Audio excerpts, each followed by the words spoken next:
Welcome to Jigsaw Geek, and today I did this, well, not really today, but I did this 100 years of farming 500-piece John Deere puzzle. And this was a panorama puzzle. It had a couple of weird things. So first of all, the puzzle didn't fit on my puzzle board. And I knew that going into the puzzle, but that was okay. What I did was I did the majority of the puzzle laid out, and then I took 5 rows of the puzzle and I moved it to the top and I worked on those. Now, interestingly enough, I did those 5 rows last. I just, for the most part, I kept pieces aside because it was quite a reach to get to that section, and I just filled those in later. What I did was I started filming this puzzle like I normally do, you know, the time lapse. But after I stopped it once, there were a lot of fireworks and my dogs were reacting to the fireworks. And so I decided I needed to play music to kind of cover up the fireworks, and then I was comforting them. So I just didn't turn on the camera, and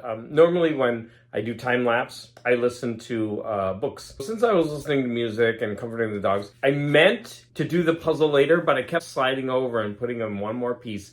And pretty soon I just gave in and I said, nope, I'm just gonna go ahead and do this puzzle. So there isn't really a time lapse for this puzzle except at the beginning. I did the outline of the puzzle first, the edge pieces, and then I immediately went for the sky because there was so little of it. And after that, I think I started doing the fences, because those pieces really stuck out to me, and also the red barn, and that led me to doing the White House. And then things just kind of fell into place. I'm starting to really like 500-piece puzzles because they're so fun. You get them done within a short amount of time. Even if they're challenging, they're not to the point where you're going to be spending a week on one puzzle. In this puzzle, the pieces were so interesting because they were all different shapes, and it just made the puzzle so much fun to do. So I don't know, I might be a 500 jigsaw puzzle convert. Now, of course, I'm doing the 1,000 piece puzzles because I bought a puzzle portfolio and I'm trying to collect an art